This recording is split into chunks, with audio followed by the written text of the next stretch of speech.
আমার মা তো যে মরে গেছে, আর মা তো মরে যাওয়ার পর থেকে আমার বাপ কেমন একটা অন্য মানুষটা হয়ে গেছিল। আর তারপর থেকে সে পথে ঘাটে ঘুরে বেড়াইতো, আর একদিন এরকম ঘুরে বেড়াইতে বেড়াইতে সে হারাইয়া যায়। তারপর থেকে আমরা আর কেউ তাকে খুঁজে তো পাইলাই। সেই কারণেই মাসি আমাকে নিজের কাজটাতে নিয়ে গিয়ে রেখেছে। হে ঠাকুর, এই মেয়ের মতন কোনো কৃষ্ণভক্ত মেয়ে যদি আমার দাদু ভাইয়ের জীবনে আসতো, তাহলে হয়তো দাদু ভাইয়ের জীবনটাই বদলে যেত। তথাস্তু। আয়ুষ যেখানে আছে সেটা তো সামনেই, মনে হচ্ছে আমাকেই ম্যানেজ করতে হবে। বাবা গো, মেরে ফেললো গো, মেরে ফেললো। Sorry extremely sorry. আপনার কোথায় লেগেছে? আসুন, উঠুন। আসুন, উঠুন। তা তুমি জেনে কি করবে? হ্যাঁ, তুমি কি ডাক্তার? আমার ব্যাগ ভর্তি বাজার সব ফেলে দিল গো। আমি না সত্যি দেখতে পাইনি, তাই আর। তা দেখতে পাবে কি করে বাবা? হ্যাঁ, এই শহরের বড় বড় লোকগুলো এই বড় বড় গাড়ি চড়ে কালো চশমা পরে যখন চালায়, তখন তার মানুষকে মানুষ বলে গণ্য করেনি, তাই না? আমার বাজার সব ফেলে দিল, সব ফেলে দিল। এখানে তো শুধু আলু আর লঙ্কাই দেখা যাচ্ছে, ব্যাগ ভর্তি বাজার। এই শোনো, গরিব মানুষের কাছে না এটাই অনেক। হ্যাঁ, কি হয়েছে রে ভাই?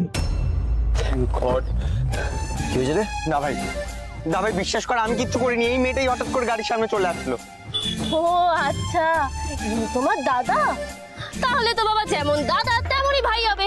প্রথমে দাদা এসে আমার দিদিকে নিয়ে পালালো, আর এখন ভাই এসে এখানে গাড়ি দিয়ে মানুষের প্রাণে মেরে দিতে। এই এসব কি বলছেন? আমি আপনাকে প্রাণে মারতে যাবো কেন?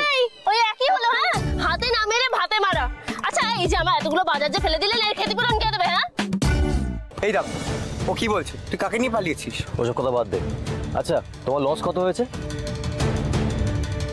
কেন? তোমার বাজারের ক্ষতিপূরণ আশা করি এর থেকে বেশি হবে না। এটা ধরো।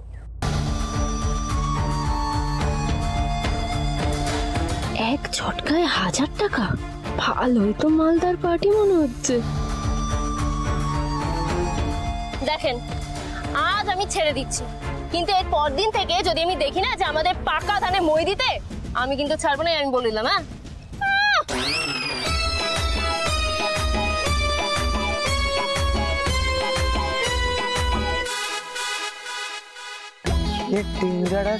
ভাই না না, আমি আর এখানে থাকবো না। তোকে থাকতেও হবে না, পুজোটা শেষ হলে তুই থামিকে নিয়ে বাড়ি যা, আমি পরে আসছি। চল এখন গাড়িতে ওঠ।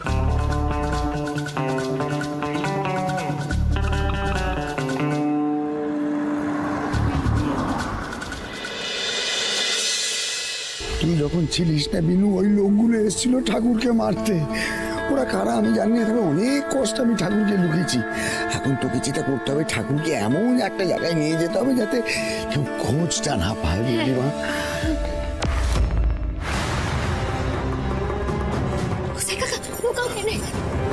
আর কালকের দিনটাই আমাদের হাতে আছে। এর মধ্যে গৌরাঙ্গ গাঙ্গুলিকে যেভাবে হোক খুঁজে বার করে মেরে ফেলতে হবে। আর হ্যাঁ, দরকার পড়লে যেই মেয়েটা আমাদের পথে বারবার কাঁটা হয়ে দাঁড়াচ্ছে, তাকেও এই পৃথিবী থেকে সরিয়ে দেবে, বুঝলে? মোহিনী মা কিন্তু স্পষ্ট জানিয়ে দিয়েছেন। ওই লোকগুলোর কথাই তোকে বলছিলাম বিনু, ওরাই সারা গ্রামে তন্ন তন্ন করে খুঁজছে ঠাকুরকে। গোসাই কাকা, লোকটা কে বলে তো? আমি তো মুখটাই দেখতে পাচ্ছি না। শোনো না গোসাই কাকা, তুমি চিন্তাটা করে লাই, আমি ঠাকুরের কোনো ক্ষতিটা হতে দেবো নাই। আমি ঠাকুরকে এমন একটা জায়গায় গিয়ে লুকোবো এবার, যেন কেউ খুঁজে টোলা পায়। তাহলে এই মেয়েই আমায় খবর দিতে পারবে দাদা কোথায় আছে। কিন্তু এই মুহূর্তে আমিও দাদাকে সামনে নিয়ে যেতে পারবো না, কারণ বৌদি জানতে পেরে গেছে যে আমি বাড়িতে নেই। এখনকার মতো আমি শুধু জেনে রাখবো যে দাদা কোথায় আছে, পরে সুযোগ বুঝে আমি দাদাকে বাড়ি নিয়ে যাব। গোসাই কাকা, তুমি চিন্তা করো না, আমি আজকেই ঠাকুরকে লুকিয়ে দেবো কেন। আর শোনো, আমার এবার যেতে হবে, না হলে মাসি আর মিনু আমার জন্য অপেক্ষাটা করছে। ওই মোহিনী মায়ের কাছে আমাকে নিয়ে তো যাবে, সেখানে গিয়ে আমাকে আজ ক্ষমাটো চাইতে হবে, না হলে নাকি আমাদের সংসারের অমঙ্গলটা হবে। আমি এলাম। হ্যাঁ, তুমি চিন্তা করো লাই।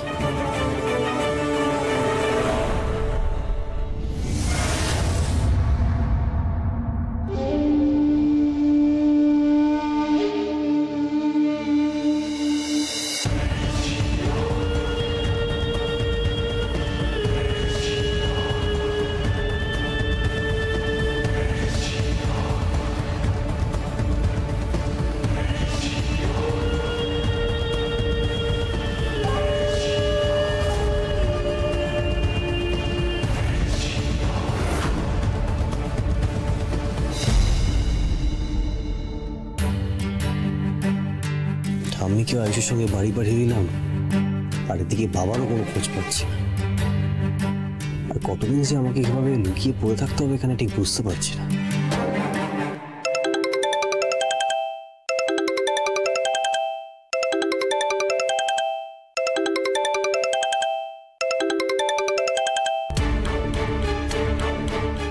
আবার ফোনটা ধরছে না।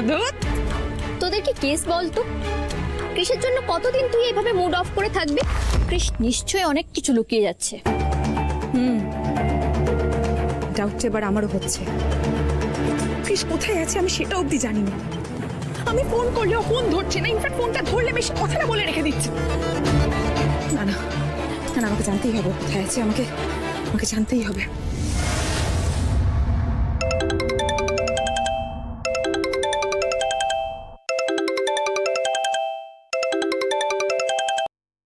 Thank God, hello Krish.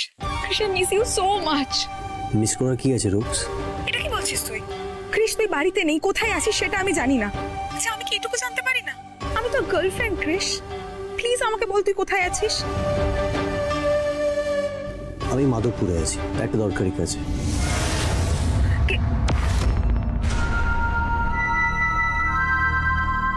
Thank you আমাকে জানানোর জন্য, থ্যাংক ইউ।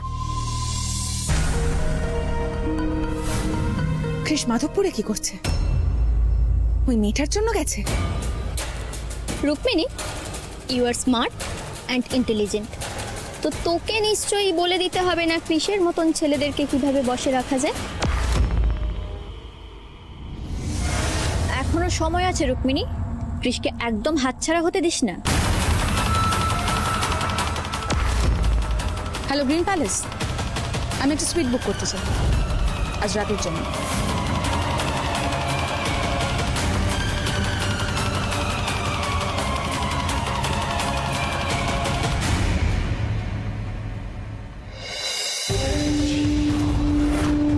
দেখি দেখি দেখি দেখি ওদের কিটো মিশানো ছিল গো। চরণে মেয়ে তো কখনো এরকম হয় না। মাও তো তিলক তো পরে, শুধু সিঁদুরের তিলক, আর আমার মাধবের তিলক তো চন্দনের। মা কি কখনো তার সন্তানকে অভিশাপটা দিতে পারে নাকি? ও মহিমা, আপনিও তো মা, আপনি আপনার সন্তানকে কখনো অভিশাপটা দেবেন নাকি? মা, মা গো,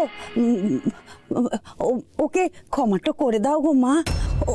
ওর পাপের শাস্তি পেয়ে গেছে, দয়া করুন মা। মা গো,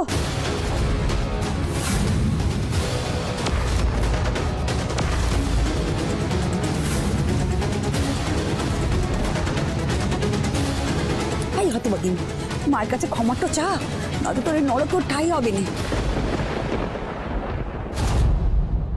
ও মোহিনীমা, আপনি আমাকে একটু ক্ষমাটো করে দেন বটে।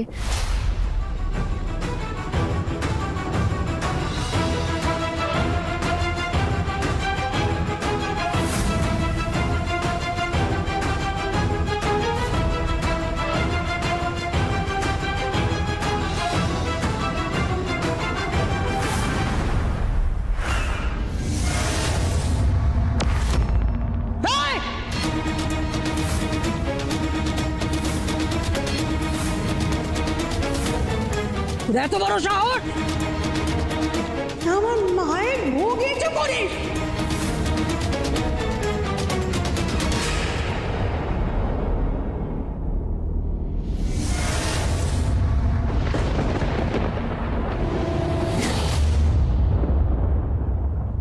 यदा यदा हि धर्मस्य ग्लानिर्भवति भारत अभ्युत्थानम् अधर्मस्य तदात्मानं सृजाम्यहम् परित्राणाय साधूनां विनाशाय च दुष्कृतं धर्मसंस्थापनार्थाय सम्भवामि युगे युगे सम्भवामि युगे युगे सम्भवामि युगे युगे।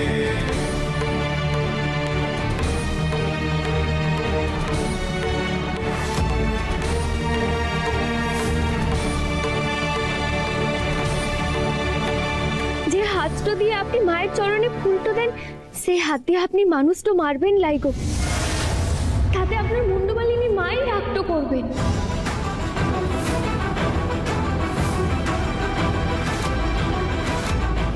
अरे देवा, मोहिनी ना को रोका, दीदी जी को टोका।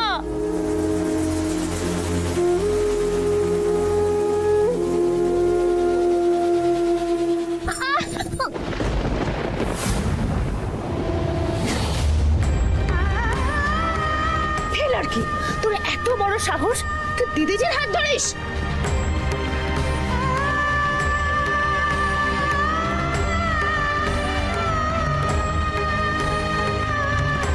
ওকে মারছো কেন গো?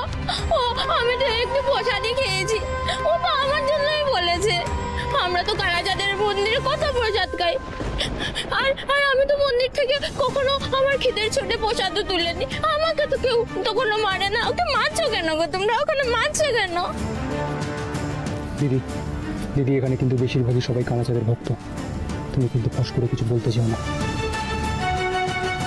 সুজয় বাবু, আপনার সামনে এখানে মা মুন্ডমালিনীকে এনারা অপমান করছে আর আপনি দাঁড়িয়ে দাঁড়িয়ে সেটা দেখছেন। একটা কথা মাথায় রাখবেন, মা যদি একবার রুষ্ট হয়েছে তাহলে কিন্তু এই পুরো গ্রাম উজাড় হতে বেশিক্ষণ সময় লাগবে না।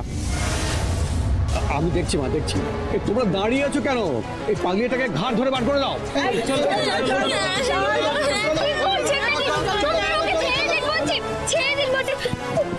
কেন বেরোবে বটে? হ্যাঁ বলুন দেখি, আমাদের গ্রামে তো কালাচাঁদের মন্দিরটা যেমন আছে তেমন মা কালীরও অনেক মন্দির তো আছে। সেখানে তো সবাই সবসময় গিয়ে ঠাকুরের নাম গান করে। তাহলে আজ কেন ওই গান থেকে চলে যাবে? ওখানে তো কখনো কাউকে আলাদা তো করা হয় নাই গো। তুমি কি জানো আমার মুন্ডমালিনী মায়ের সম্পর্কে?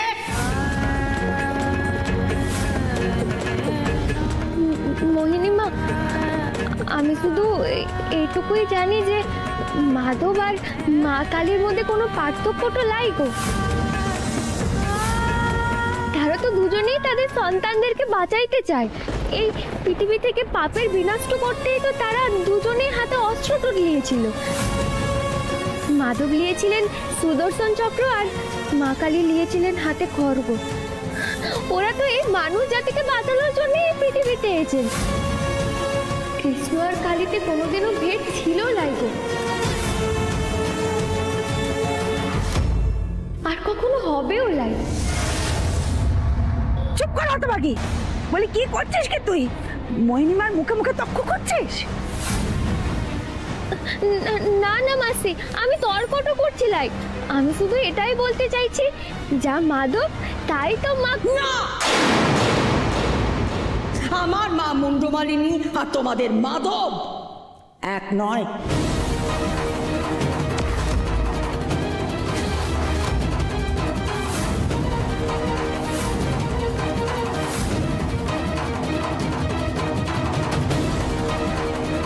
দেবা রে দেবা, দিদিজি এত লোকজনের মাঝে কি বলছে? তুমি চাও শিগগির দিদিজিকে আটকাও, নাহলে কোনো একটা বড় ফাইট হয়ে যাবে। যাও যাও। দিদি দিদি আমি বুঝতে পারছি তোমার খারাপ লাগছে, কিন্তু এখন এসব কথা থাক। না, থাকবে না, থাকবে না, কারণ আমার মা মুন্ডমালিনীকে ওরা অপমান করছে।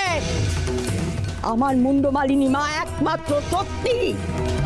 এই স্বর্গ মর্ত পাতালে একমাত্র ক্ষমতাশালী আমার মা মুন্ডমালিনী। উনি অন্ধকার থেকে আসা আলোর উৎস, উনি একামেব দ্বিতীয়ম।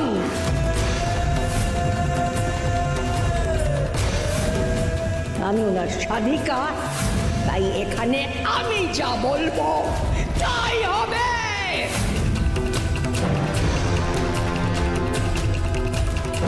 এসব আপনি কি তো বলছেন মোহিনীমা? হ্যাঁ আমি বলছি কারণ আমি ঈশ্বর।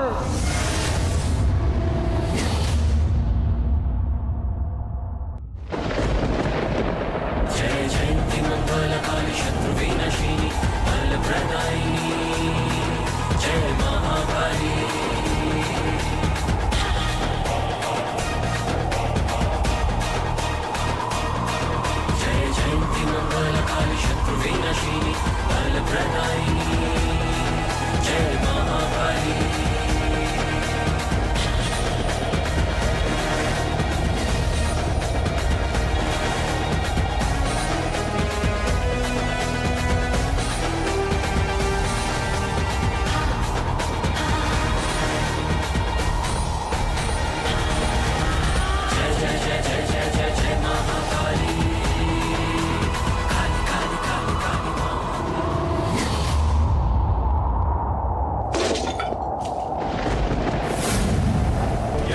हि धर्मस्य ग्लानिर्भवति भारत अभ्युत्थानम् अधर्मस्य तदात्मानं सृजाम्यहम् परित्राणाय साधूनां विनाशाय च दुष्कृतं धर्म संस्थापनार्थाय सम्भवामि युगे युगे। তোর মতন পাপীদের জন্য আমাদের বারে বারে ফিরে আসতে হয় মোহিনী। যেই মা তোকে আগলে রেখেছে সেই মার সামনে তুই দাঁড়িয়ে নিজেকে ঈশ্বর বলছিস।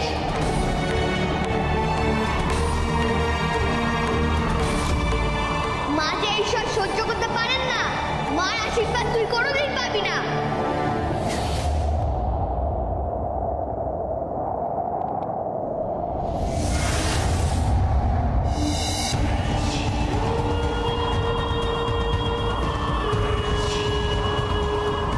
তুই রুষ্ট হয়েছিস মা, তুই রেগে গেছিস। আমি বুঝতে পেরেছি মা, সব আমার দোষ। তুই আমাকে ক্ষমা করে দে, এই পাপীদেরকেও ক্ষমা করে দে মা। মারে ক্ষমা কর মা, ক্ষমা কর।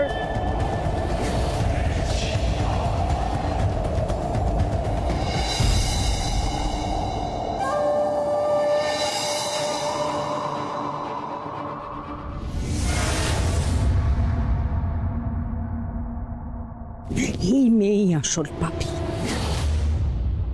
এর জন্য আমার মা আজ রেগে গেছে। আমি না ওকে আমার চোখের সামনে সহ্য করতে পারছি না। ওকে বের করে দাও, বের করে দাও, ওকে এখান থেকে বের করে দাও। এই মেয়ে, বেরাও, তুমি বেরাও এখান থেকে।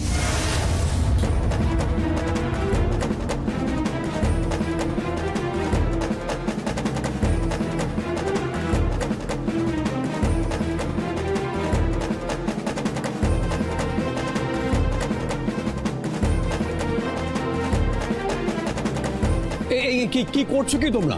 মোহিনী মার আজ্ঞা পালন না করলে সব অনর্থ হয়ে যাবে।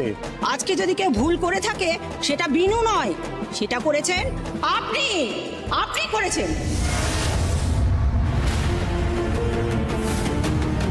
আমার দিকে আঙুল তুলছো তোমরা? হ্যাঁ, আমার দিকে আঙুল তুলছো। আজকে আমি তোমাদের গ্রামের এই মেয়েগুলোর জন্য যজ্ঞের আয়োজন করেছিলাম, বিয়ের ব্যবস্থা করেছিলাম। এই মেয়েটার পাশে দাঁড়ানোর জন্য তোমরা আজকে আমাকে অপমান করছো। এই মাধবপুরে দাঁড়িয়ে আমাদের কালাচাঁদের অপমান আমরা কিছুতেই মেনে নেব না। মা মুন্ডু মালিনী আজকে বীরুর কথায় নয়, আপনার কথায় রাগ করেছেন। তাই তো আপনার এত বড় ক্ষতি হতে যাচ্ছিল। এই বিনুই আপনারে বাঁচিয়েছে আজকে। ঠিকই তাই, আমরা সবাই বৈষ্ণবের দল, এটা মাধবের ঠাই। আপনি সেখানে এই কথা বলতে পারেননি। সবাই বলো গো, জয় কালাচাঁদের জয়, জয় মুন্ডু মালিনীর জয়।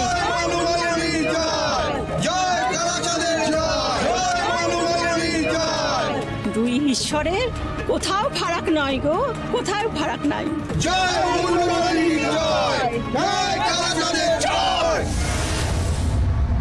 চুপ! এখানে শুধু মা মুন্ডু মালিনীর জয়ধ্বনি হবে, আর কারোর নয়। আমরা আমরা আপনার কথা মানবো না। আমরা দুজনের নামে জয়ধ্বনি দেব।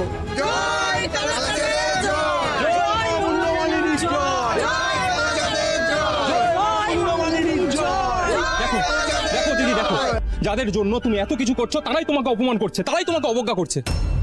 সুজয় বাবু, এই বিয়ে কিন্তু আর হবে না। তোমরা কি চাও না যে গণবিবাহ হোক?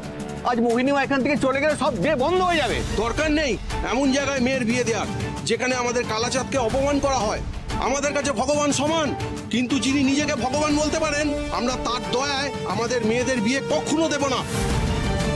আমরা কিছুতেই এখানে থাকবো না, আর যেখানে একজন মানুষ নিজেকে স্বয়ং ঈশ্বর বলে ভণ্ডামি করে। চল চল চল, আমরা এখানে থাকবো না, সবাই মিলে বেরিয়ে যাবো। এই চলো চলো এখান থেকে। কেউ থাকবো না।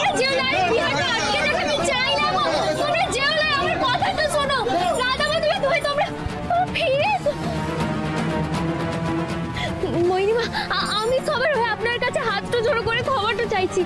আপনি ওনাদেরকে ক্ষমাটা করে দিন। আসলে এখানের সবাই না কালাচাঁদকে নিয়ে একটু দুর্বল বটে, সেই কারণে এইসব কথাটা বলে ফেলেছে। শুনেন না, আপনি সবার উপরে রাগটা করে এই বিয়াটা বন্ধটা করে দেবেন লাই।